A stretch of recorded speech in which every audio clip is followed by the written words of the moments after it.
Nupadaya Goranga Pristaya Rupini Shivakti Buddha Bhevanathinamini Namam Vishnu Padayam Gora Pristaya Bhutali Srimad Bhakti Pramodaya Puri Goswami Chidamini Namam Vishnu Padaya Krishna Pristaya Bhutali Srimad Bhakti Vedanta Swami Chidamini Namam Vishnu Padaya Krishna Pristaya Bhutali Srimad Bhakti Daita Madhava Goswami Chidamini Namam Vishnu Padaya Krishna Pristaya Bhutale Shrimati Bhakti Rachaka Shiladev Goswami Chidamini Namam Vishnu Padaya Krishna Pristaya Bhutale Shrimati Bhakti Siddhanta Sarasvati Chidamini.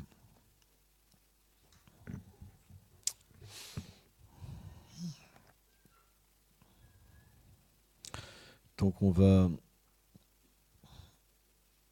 lire un verset de la Srimad Bhagavad Gita.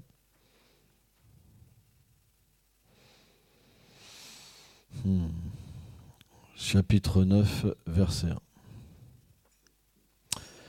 Le Seigneur dit: Ô Arjuna, parce que tu es dépourvu d'envie, je vais te transmettre la connaissance la plus confidentielle, qui est dotée de toutes les caractéristiques de la pure dévotion et qui accorde une réalisation directe de ma personne. Une telle connaissance te libérera des souffrances du monde matériel. Commentaire. Selon Sridhar Swami, dans le chapitre précédent, Shri Krishna a établi qu'il ne pouvait être atteint que par la pure dévotion. Il a aussi établi les différents types de dévots. Selon Srila Vishvacharya Thakur, le 9e chapitre traite maintenant de la grandeur du Seigneur, Aishvarya. La connaissance de sa grandeur est nécessaire afin que ces dévots puissent favorablement accomplir le service de dévotion. En effet, ces activités sont extrêmement confidentielles et difficiles à saisir pour les âmes conditionnées, qui peuvent se méprendre à leur sujet. C'est pourquoi il établit sa suprématie afin que ces dévots puissent aborder ces sujets avec le souvenir de sa grandeur, ce qui les préservera de toute mauvaise compréhension.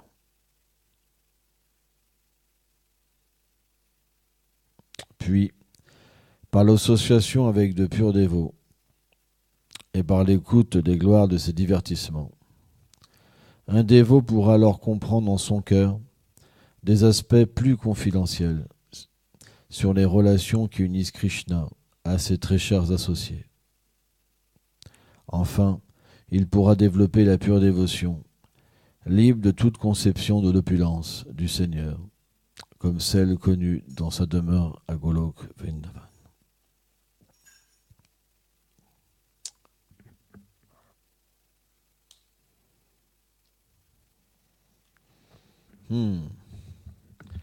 C'est intéressant. Beaucoup de dévots veulent directement atteindre les divertissements de Radha et Krishna. Ils n'ont pas envie de se purifier le cœur avant. Ils veulent arriver avec une grosse concupiscence, une grosse envie, une grosse folie, comme des gros asuras, et arriver dans les divertissements du Seigneur suprême. Mais sachez que les gros asuras, c'est pas des asuras ordinaires, c'est pas des êtres ordinaires. On ne peut pas atteindre les divertissements de Krishna comme ça. C'est pas possible. La bonne méthode, c'est de comprendre déjà des aspects basiques du Seigneur suprême.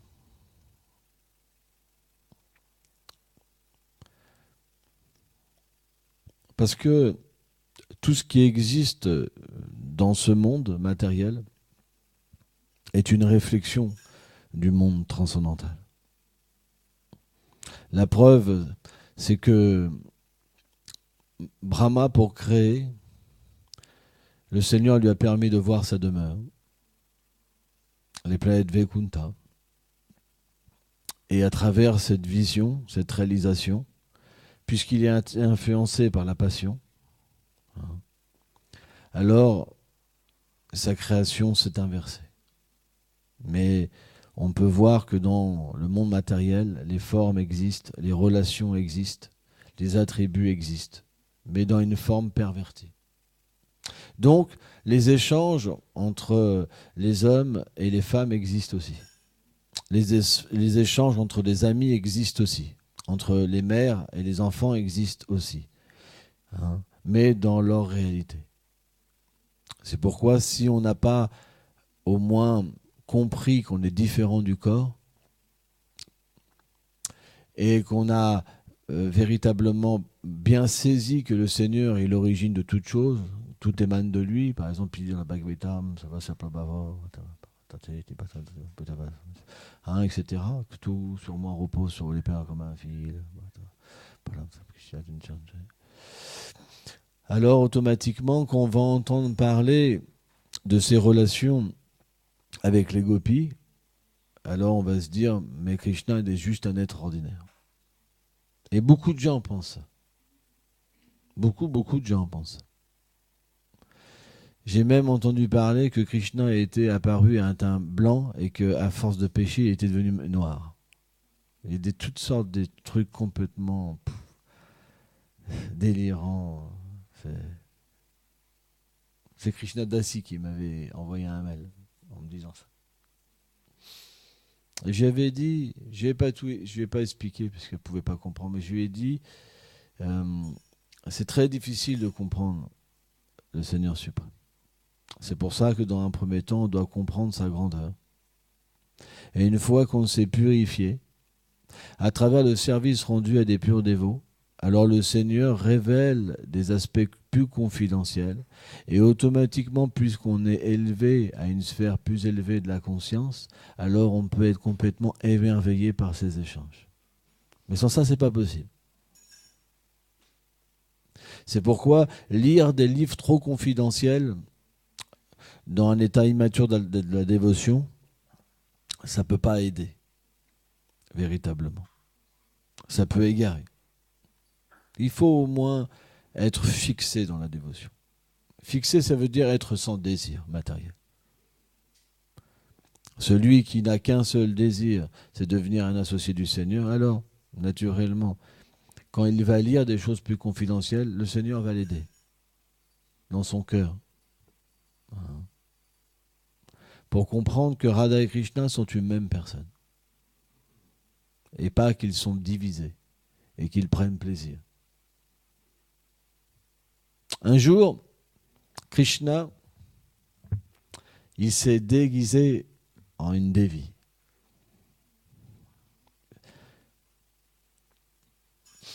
Une femme des planètes édéniques. Et il est arrivé comme ça, déguisé.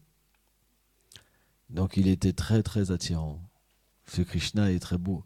Même qu'il soit déguisé en femme ou en homme, c'est le Cupidon transcendantal. Et il est arrivé comme ça à Javat.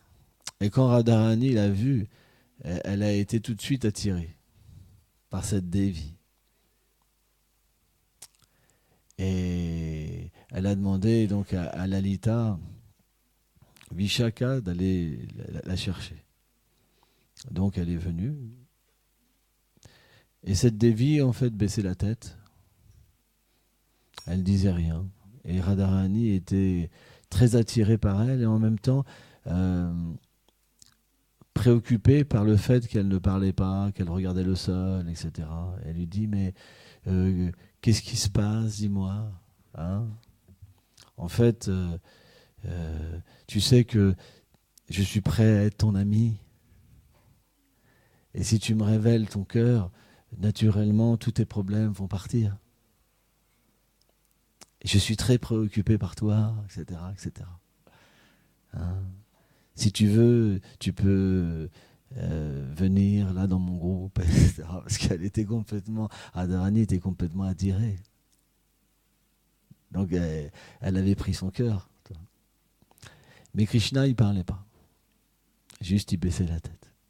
Alors, elle lui posait des questions, mais qu'est-ce qui t'arrive? Est-ce que ton mari t'a délaissé? Est-ce que t'as fait un péché? Et c'est tout plein de questions qu'une femme pourrait se poser. Tu vois. Et Krishna, il répondait pas. Tu vois. Jai, Shishinitai Vishwambal, Shilanda Yashoda Gopal, Shusham Joki.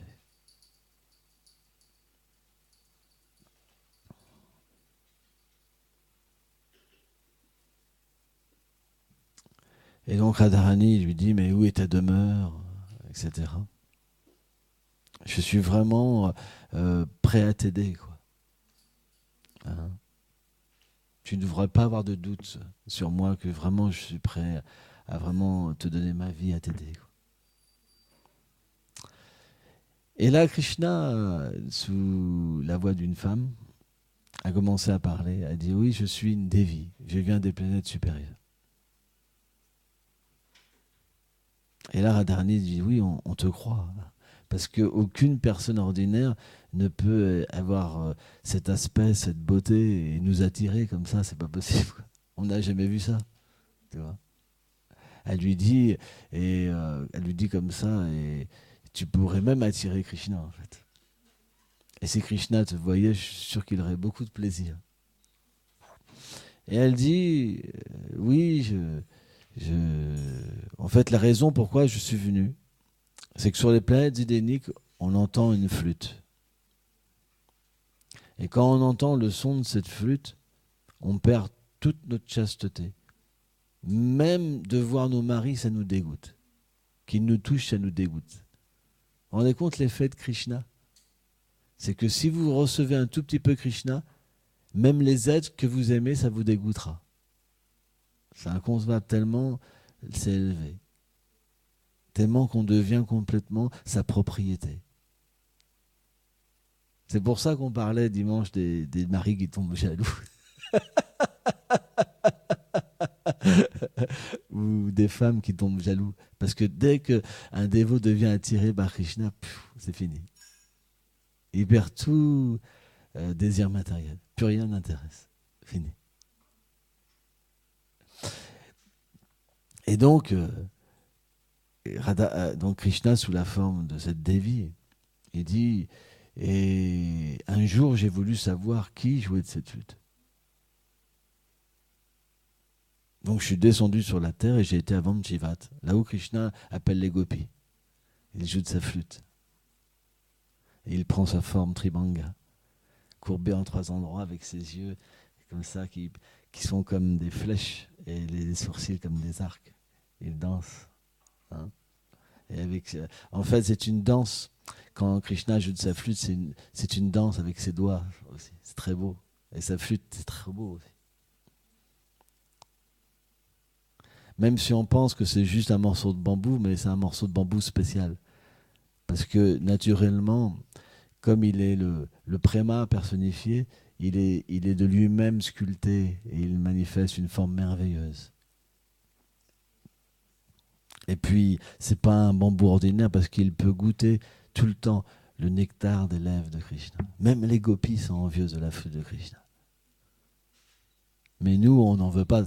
On peut pas être envieux parce qu'on n'a pas envie. On veut rester dans ce monde matériel, vie après vie. Mais les gopis, elles veulent le plus haut nectar.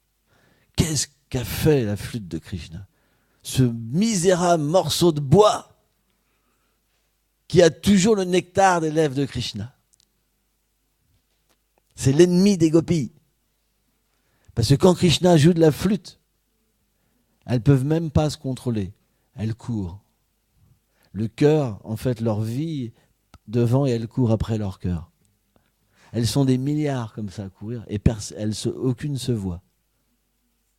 Tellement leur absorption est grande. Et quand elles arrivent au P. Krishna, elles se découvrent enfin.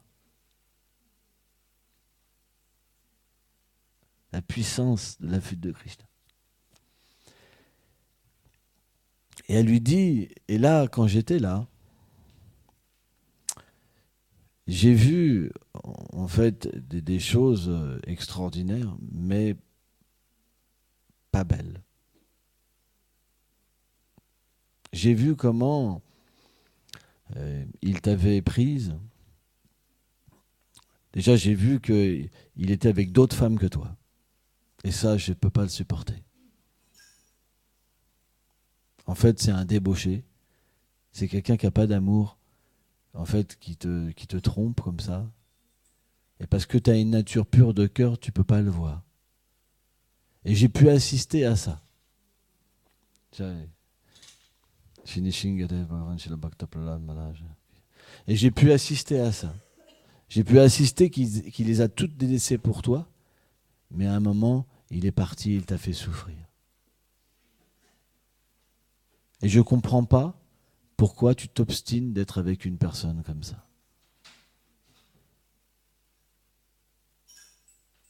Et Krishna baissait la tête. Et Radharani, donc elle a été surprise, parce qu'elle attaquait son bien-aimé quelque part. Mais elle n'était pas en colère. Elle lui a dit, en fait, tu ne comprends pas la nature de l'amour. C'est très difficile à comprendre la nature de l'amour. Parce que pour que l'amour grandisse, il y a toujours une conception de séparation et d'union. Et que dans cette union et cette séparation, il y a beaucoup d'éléments qui viennent augmenter l'amour. Et que toutes ces choses, en fait, sont orchestrées pour qu'on puisse, en fait, augmenter notre amour l'un pour l'autre.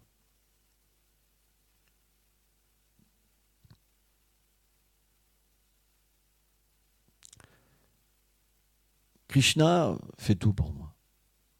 Et tu dois comprendre la situation. En fait, quand il m'a emporté de la danse rasa, c'était pour faire voir ma supériorité par rapport à toutes les autres gopis.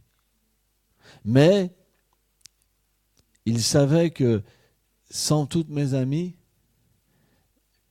juste prendre plaisir pour moi-même, je ne serais pas satisfaite. Donc, naturellement, je voulais que mes amis viennent me voir. Et j'ai fait la chose de sembler être fatigué pour que Krishna me porte, pour rester dans un endroit pour que mes amis puissent me rejoindre. Mais qu'est-ce qu'a pensé Krishna? Que si à ce moment-là, ses amis que Krishna avait délaissés, le voyaient avec Radharani, ils auraient été envieux de Radharani. Et Radharani, donc, elle explique au Krishna, habillé comme une femme, que Krishna m'a délaissé pour que pas qu'il y ait de disharmonie, en fait. Et en plus, c'est pour me glorifier. Car Krishna dit que ma dévotion est comme le mont Sumeru. Et que toutes les autres gopis, c'est comme des petits cailloux. Toutes. Naturellement, il voulait faire voir la suprématie de ma dévotion. Parce qu'en me laissant seul dans cette lamentation, toutes les autres, en fait, pourraient voir à quel point je suis la plus chère à Krishna par ma dévotion. Et d'ailleurs, quand toutes les gopis sont arrivées, qui se lamentent, et vous savez, dans le Bhagavatam, c'est expliqué qu'elles parlent aux plantes, elles demandent où Krishna est, etc., etc. À un moment, elles voient les empreintes de Krishna avec une gopi. Et elles se disent, oh, celle-là, elle doit mieux servir Krishna que nous-mêmes. Et elles ont avancé, et à un moment, elles ont vu Radharani seule. Et Radharani était dans un tel sentiment de séparation que leur propre sentiment de séparation, c'est comme évaporé pour donner assistance à Shrimati Radharani. Tellement la dévotion de Radharani est comme une montagne comparée aux autres gopis.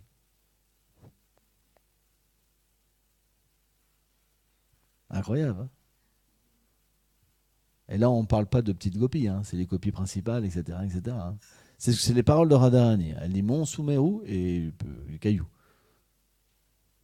Les paroles de Krishna. Pramasamput.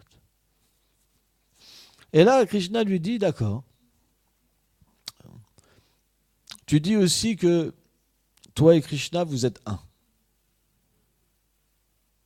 Mais si vous êtes un, tu dois savoir ce qu'il fait, tu as le pouvoir même de le faire venir ici. Et la Radharani a dit oui, en fait. Nous sommes comme une même plante, avec une même bulbe, même racine. C'est comme un lotus bleu et un lotus d'or qui ont la même racine. Hein? Tout ce que je ressens, il le ressent. Hein? Et donc Krishna lui a demandé de faire venir Krishna.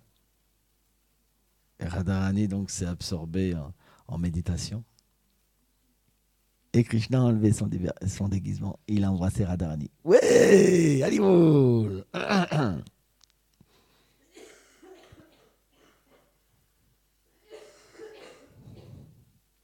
Et Radharani, elle était en train de voir Krishna dans sa méditation. Et elle a senti les lèvres de son bien-aimé. C'est Krishna l'a embrassé plusieurs fois. Voilà, mais un être ordinaire, qu'est-ce qu'il va penser? La concupiscence. Parce que ce qu'on a dans notre cœur,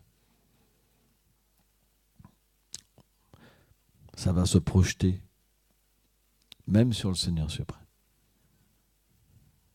C'est pour ça que les gens pensent que Krishna est un être immoral, parce qu'il danse avec des milliards de gopis. En plus, qui sont mariés et qui ont des enfants. Mais ce que ne savent pas les êtres, c'est que les gopis Nityasiddha, par exemple, ils sont des manifestations de son énergie interne. En premier, le Seigneur se manifeste en tant que Shrimati Radharani. Et Shrimati Radharani manifeste autant de formes pour donner plaisir à Krishna. Quand Krishna est avec les gopis, il se scrute lui-même. C'est pourquoi, si on ne comprend pas les vérités philosophiques sur le Seigneur suprême, on va penser que c'est un être concupiscent. C'est pourquoi on voit les yogis, par exemple les faux yogis dans l'âge de Kali, essayer d'imiter Krishna,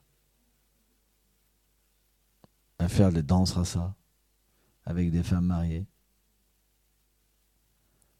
On en voit un là qui se prend pour Radha et Krishna, qui couche avec un brahmachari tous les soirs, par exemple, là, en ce moment.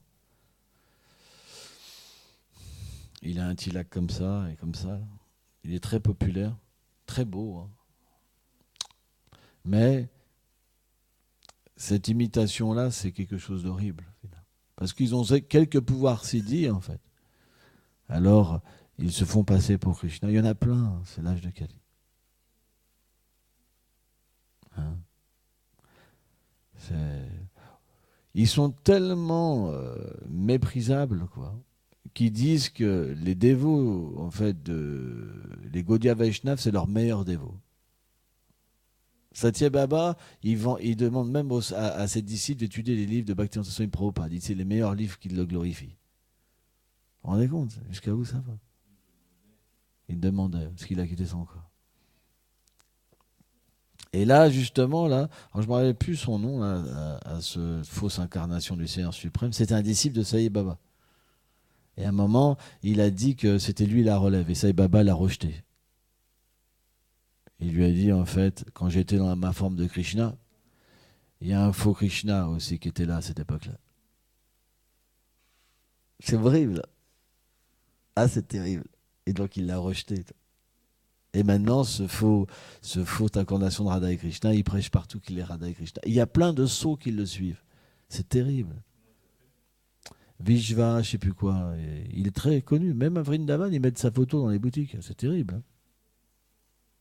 Ah ouais, c'est terrible. C'est dur. C'est l'âge de Kali, vraiment.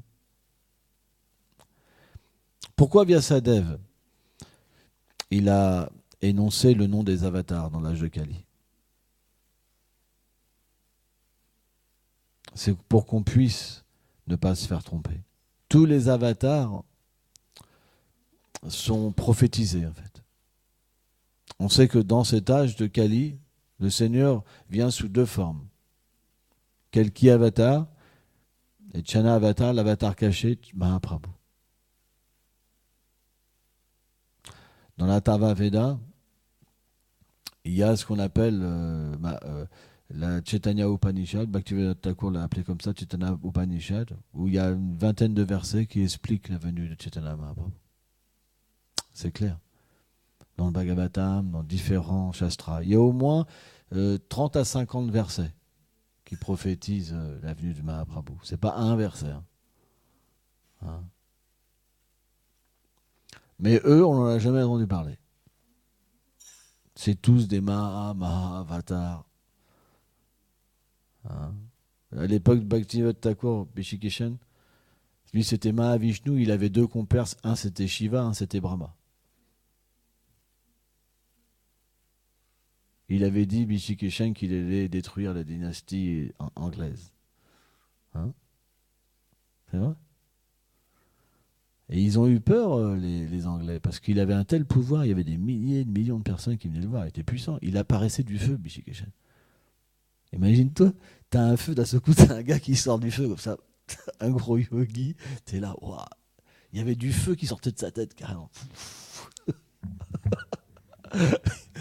Non, mais c'est pas évident. Là, on peut en parler comme ça. Mais c'est des gens qui ont des pouvoirs puissants. Hein. Donc, quand vous les voyez, vous êtes, votre corps, il tremble, vous pleurez, vous dites, ouah, mais c'est Dieu, quoi. Il marche sur l'eau, il vole dans l'air. Ah, mais c'est vrai. En plus, il soigne les gens et tout. Hein. Les gens stériles, pof, ils ont des enfants. Plein de pouvoirs mystiques, des trucs de fou. Les gens, ils viennent par milliers pour être guéris, pour avoir ceci, pour avoir cela, ça marche. Mais les Anglais, donc, ils étaient pas, ils voulaient pas l'arrêter comme ça et tout ça, parce que ça aurait fait une guerre civile. Hein. Donc, ils ont trouvé le moyen et ils ont entendu parler de Bhaktivinoda Thakur, donc magistrat, tout ça. Donc, quelqu'un de très respecté dans le milieu religieux, une grande personnalité. Et donc, il a été voir Rishikeshan. Et naturellement, Bhaktivinoda Thakur, parce que c'est un associé des seigneurs, il sait très bien que c'était un grand tricheur. Il a dit, pourquoi tu vas pas voir Jagannath? Pourquoi tu vas pas adorer Jagannath au lieu de te faire adorer là. Hein? Ça n'a pas de sens. Hein? Et Rishikeshan, il a dit, Jagannath, c'est juste du bois. C'est moi, le vrai Dieu. Et donc, naturellement, Bhaktivinoda Thakur, donc, il l'a fait arrêter. Quoi. Et on sait qu'après, quand ils lui ont rasé les cheveux, il a perdu tous ses pouvoirs. Il n'a pas supporté, il s'est suicidé. Parce que les pouvoirs des yogis sont dans les cheveux. C'est pour ça qu'ils ont les cheveux tous très longs. Vous leur coupez les cheveux, c'est comme l'histoire de Samson et Daïla. Donc il y a plein comme ça de fausses incarnations. Donc de la même manière, pour pouvoir reconnaître une véritable incarnation, il faut étudier. Pourquoi Krishna a manifesté la forme universelle? Bhaktivinoda Swami Prabhupada, il dit une des raisons, c'est parce que le Seigneur savait qu'il y avait à avoir des fausses incarnations du Seigneur, de lui-même. Et que eux, ils ne peuvent pas faire voir ça. C'est une des raisons pourquoi Krishna a fait voir la forme universelle à Arjuna. Pour que les gens puissent comprendre que le Seigneur, bien qu'il soit une personne, il comprend tout en lui-même. Mary Yashoda, par exemple, quand elle a voulu attacher Krishna avec une corde, cette corde, elle aurait pu faire 10 fois le tour de Krishna, ou 7 fois, mais il manquait toujours 2 doigts. Et elle avait plein de servantes. Alors il y a 2 versions. Il y a une version où elle avait renvoyé toutes ses servantes, et il y a une autre version où toutes les nourrices de Krishna étaient venues. J'ai entendu les 2 versions. Et toutes les nourrices de Krishna, elles voyaient Mary Yashoda, elle lui apportait des cordes du village, toutes les cordes, et à chaque fois, il manquait toujours 2 doigts. Et elle frappait dans leurs mains, elle riait, elle rigolait, quoi. C'était l'extase, parce qu'elle disait, en fait, tu pourras jamais attacher Krishna. Jamais tu pourras attacher Krishna. Mais la réalité, c'est que Krishna, on ne peut pas l'attacher parce qu'il est illimité. Même s'il paraît avoir un corps limité, il est illimité. Regardons par exemple quand il a tué Putana, quand il a sucé le sein de Putana. Putana, c'est expliqué qu'elle avait un corps qui atteignait 18 km de haut. Et Krishna, tout petit, tout petit. Il n'a pas eu besoin, Bhaktivinoda Swami Prabhupada dit, de prendre sa forme originelle pour tuer Putana. Parce qu'il est tout puissant. Ce sont des divertissements. Et la puissance que Krishna dévoile, c'est rien. C'est juste pour que ses dévots ne soient pas trop choqués par les événements, parce qu'eux, ils sont dans le prema, et ils voient une Putana, ils voient le petit enfant, et ils se disent, c'est pas possible que Krishna l'a tué, quoi. Quand Krishna a tué le démon qui s'était incarné dans la charrue, comment il s'appelle? Sakatasura. Et ses amis, ils étaient devant. Krishna a mis un coup de pied, tout s'est écroulé, il a tué comme ça le fantôme. Et donc quand ils sont venus, Maria Yashoda, etc., les enfants ont expliqué comme les arbres Arjuna, par exemple. Mais personne ne veut le croire. Parce que leur dévotion est tellement élevée qu'ils ne peuvent pas voir Krishna comme le Seigneur suprême. Donc Krishna, il manifeste des lilas qui sont inconcevables, mais il pourrait manifester des choses bien plus grandes encore. C'est rien pour lui. Soulever la colline Govardhan, c'est rien pour lui. Rien du tout. On voit dans l'histoire de cette bataille avec Dhenukasura et Krishna, Dhenukasura, il a même jeté la colline Govardhan. Garga Samhita, c'est expliqué. Et Krishna a repris la colline Govardhan, il l'a rejetée. Et Dhenukasura l'a rejetée. Et à un moment, Krishna en a eu marre, il dit, c'est mon guérirage sacré, et il l'a reposé. Quand même. Donc imaginez-vous la mise en pouvoir des Asuras aussi, parce qu'ils doivent se battre contre le Seigneur suprême. Mais c'est rien pour Krishna. C'est comme lutter comme un enfant, c'est un jeu. Et en même temps, par son énergie Yogamaya, il y a comme une lutte aussi. Parce que Krishna doit être dans ses lilas. Et ça, c'est quelque chose qui est inconcevable. À la fois, il lutte, mais à la fois, il a un pouvoir extraordinaire, et à la fois, par le biais de son énergie interne, parce qu'il veut complètement être intoxiqué par les relations avec ses dévots, etc., alors il est complètement dedans. Vishwanath Chaitanya Thakur, il dit, c'est pas qu'il joue un jeu, il est comme ça, Krishna. C'est faux qu'il joue un jeu. Mais à la fois, il est au-delà. C'est Achintya, Beda, Beda. On peut pas, c'est pas possible de comprendre le Seigneur suprême. C'est pour ça que Vishwanath Chaitanya Thakur, il dit que les véritables sages, ils sont confus. Pas les faux sages. Quand vous pensez que vous avez tout compris, alors vous êtes égaré. Parce qu'un sage, lui, il peut pas comprendre les activités du Seigneur suprême. Dharma, karma, chemin divin. Krishna dit, celui qui comprend mes activités, c'est dans un sens. Mais c'est pas possible. Parce que sans ça, naturellement, si on pense qu'on a compris, c'est de l'orgueil. Là, le frère, par exemple, il expliquait que le Seigneur, éternellement, il chante son nom. Il n'en trouve pas la fin. Pareil, Ananta Sèche, avec ses têtes illimitées, il chante les gloires du Seigneur sans en trouver de fin. Éternellement.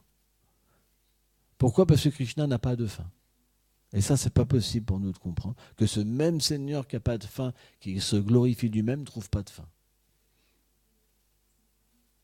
C'est pourquoi que le Seigneur suprême nous dépasse. Parce que même sa création, elle est limitée par rapport à lui. Elle est petite. Le monde matériel, c'est insignifiant pour le Seigneur suprême. Complètement insignifiant. Et même ses relations avec Radha et Krishna, elles sont toujours en expansion. Lui-même est toujours en expansion. Sa demeure est toujours en expansion. C'est pas statique. Bhakti-Raj Thakur chez Dev Goswami explique ça. C'est dynamique. qui va pouvoir comprendre? À moins qu'on la Sukriti. C'est pas possible. C'est pour ça que cette connaissance, elle doit être enseignée d'une manière authentique. Mais elle est la reine des connaissances. Pourquoi? Parce qu'elle est compréhensible, applicable d'une manière joyeuse et facile. Parce que notre âme a cette même nature. Pourquoi Krishna, Chaitanya Mahaprabhu explique, il explique que la nature de l'âme est être une servante de Krishna. Donc sa nature, c'est de pouvoir comprendre ces lilas. Mais dû à l'influence de l'énergie immatérielle et notre désir de ne pas être dans cette demeure, alors on ne peut pas saisir. Parce qu'on a pris la place du Seigneur suprême. En plus, c'est ridicule parce qu'on est tout petit, quoi. C'est vraiment l'illusion, quoi. C'est vrai. On ne peut même pas s'empêcher de nos toilettes. C'est vrai. Moi, j'étais obligé de courir ce matin. On est très limité. Dès qu'il fait nuit, on ne voit rien, on a peur. Dès qu'il y a la nuit, on a peur. La peur vient. Dès qu'il y a un bruit, ouh, ouh. Vous pouvez jouer au fier. On va mettre Janivas dans la forêt la nuit. Et c'est pas évident. Ouh, ouh, ouh. Une fois, moi, je chantais mes tours. On était où ça quelle ville c'était? Montpellier. C'était Ekadashi, je chantais toute la nuit. Et puis, j'étais dans un champ comme ça. Alors, j'ai eu une double illusion. C'est pour vous dire, les sens sont tellement imparfaits. Je chantais comme ça, il devait être 3 heures du matin. Allez, Krishna, Krishna, Krishna, allez, là. D'un seul coup, je vois un truc dans le ciel avancer comme ça. Puis bon, allez, Krishna. Puis ça avançait vraiment, puis j'avais l'impression que ça venait vers moi. Je me dis, tiens, ça doit être un ovni. Ils viennent me voir pour chanter Hare Krishna avec moi, tu sais. Mais j'y ai vraiment cru, tu sais. Et à un moment, quand même, toi, ça grossissait, toi. En fait, c'était un avion qui passait au-dessus de moi.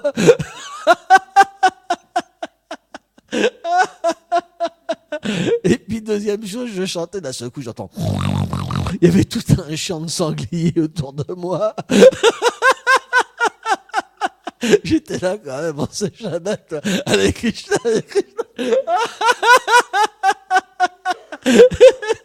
Ça s'est passé juste après, quoi, le total, tu vois. Des gros sangliers, tout en train de creuser la terre autour de moi. Il m'a même pas vu chanter Hare Krishna, tu vois. Ah ouais, je vous ai dit, j'ai pas bougé, j'ai chanté Hare Krishna.